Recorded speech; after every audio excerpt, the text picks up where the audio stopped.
Hello and welcome to a brand new episode of The Week, your source for all the news you don't need. I'm your host, Nick Bedard. After weeks and weeks of heavy pollution, the day has finally come. For the first time since air quality measures were instituted in March, the city of Beijing has issued a red alert. So this means don't drive. Well, some cars can drive. Don't barbecue. Restaurants will stay open. Don't work. Well, some people can work as long as they work flexible hours. And don't go to school, but schools will decide if they want to take in students or not.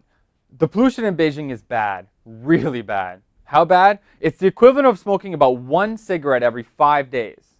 Last month, Beijing had a stretch of 4 days in a row of 200 to 400 PM 2.5, followed by days reaching 570.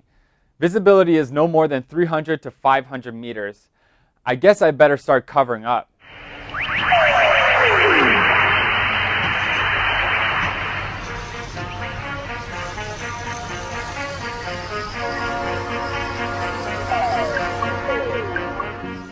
Here's a scene of a man traveling from Shanghai to New York who had a dream of sitting first class. He had a vision of drinking free champagne and the confidence to make it happen, only to have his upgrade denied and forced to sit in economy. The man's name is Mr. Liu, and Mr. Liu did not take kindly to this decision. Mr. Liu tried sneaking into first class, but got caught. So then Mr. Liu stole a bottle of champagne, but got caught.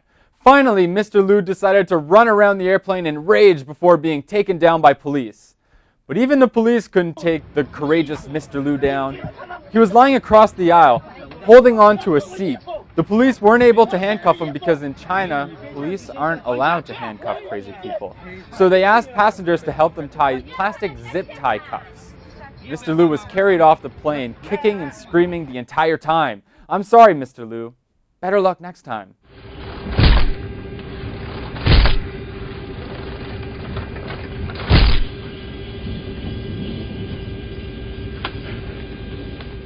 We are all going to miss Kobe Bryant when he retires at the end of this NBA season, but nobody will miss him more than a Chinese teacher and his 8 Chinese students in Jilin province. They spent 4 hours in the freezing cold to draw out Forever 24 on the school's snow-covered basketball court.